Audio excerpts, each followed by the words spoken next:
Alright, so today we're going to be talking about Sinification. Sinification, anytime you see the word sin, is generally referred, not like the sin as in like I'm committing a sin, I'm doing bad things, but sin is often referred to for Chinese characteristics. So Sinification is the spread of Chinese characteristics or culture.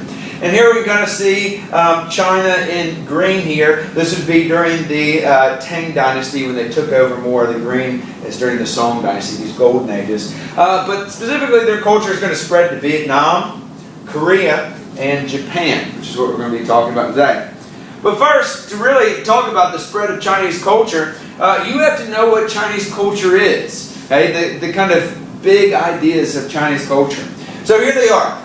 A central government, one strong government which developed during the era of warring states. Civil service exams, which are these tests they took for bureaucrats to prove that they were worthy of working for the government. Scholar gentry, which are going to become these bureaucrats, these educated bureaucrats, which are helping control the government.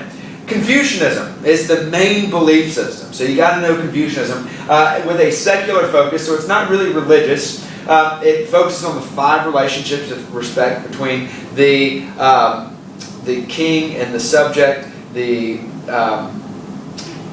father to son, husband to wife, friend to friend, and then older to younger. So those 5 relationships of respect which are going to kind of make sure that there's order in society. Respect and virtue, just this idea that you're trying to live a simple life where you're respecting other people, and a lot of etiquette that goes along with that. And also, women are going to be submissive. Now, there are some other things too, okay? Such as harmony with nature. This mostly comes from Taoism, this idea of harmony with nature, that they are trying to find balance with the yin and the yang. And they're also not trying to control nature or the world or society, but they are letting the Tao control it. So that sort of kind of comes from Taoism, but it also comes from Confucianism a little bit too. Buddhism is also going to be very important, especially Zen Buddhism, which we talked about in the China lesson. And technology, things like gunpowder, the compass, printing with movable type, all these great things that were being created in China during the post-classical period. Now, in Korea, they were actually ruled by China for a little bit. And we'll go back to Korea just to show you where it's at. Here's Korea, here. They were actually ruled by China for a small period of time, and actually a large period of time. But then, Mr. Scott, 4110, please. Mr. Scott, 4110. Mr. Boss, 4110. But then they actually broke away and established their own empire. But even as their own empire, they still allied with China. Mostly because Korea wasn't very strong. And they needed China to help defend against invaders that were coming down from the north. And so as they were doing this, they often paid tribute to China. They would send emissaries to China to kind of give them gifts and things like that. And they copied China in almost every single way. So they copied China the most.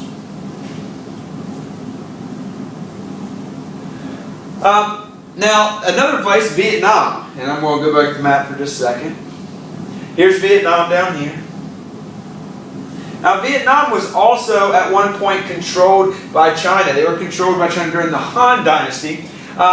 But they never really liked being controlled by the Han. And the Han in particular didn't really like Vietnam. They didn't really care for Vietnam. They thought it was too far away. It was mountainous, so it was hard to get to, hard to control. So they didn't really care for it. When they fell, when the Han Dynasty fell, Vietnam sort of established its own empire.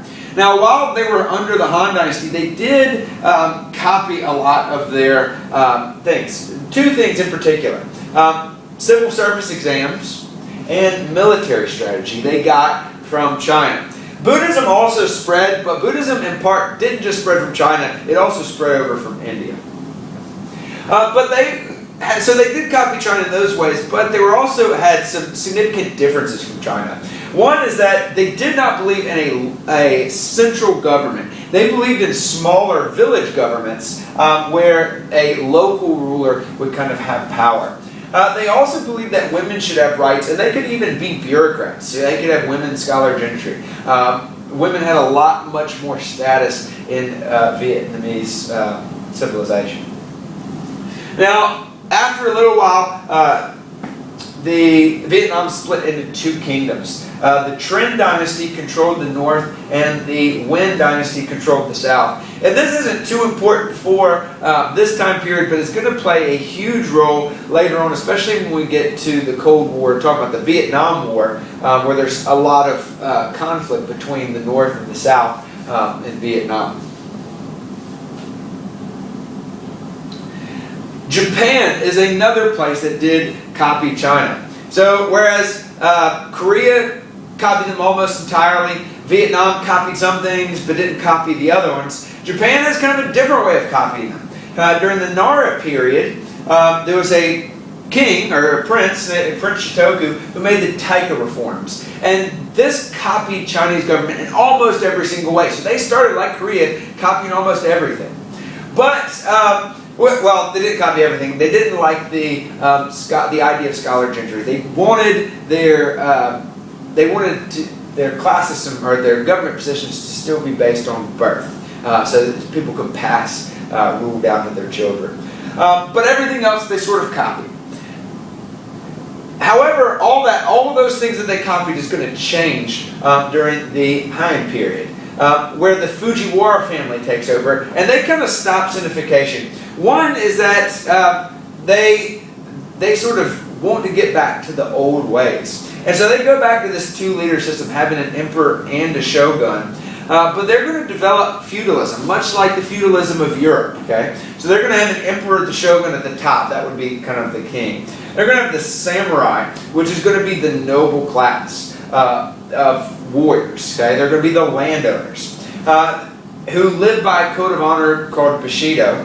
Then there's going to be the daimyo, which are sort of lesser samurai. They control smaller parts of land, not quite as powerful. And then below them are the peasants.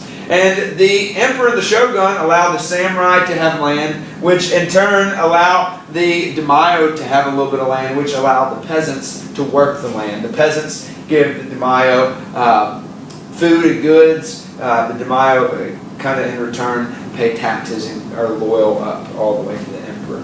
So you kind of have this local system that we talk about. We talk about feudalism when we talk about Europe, but a lot of similarities to Europe there.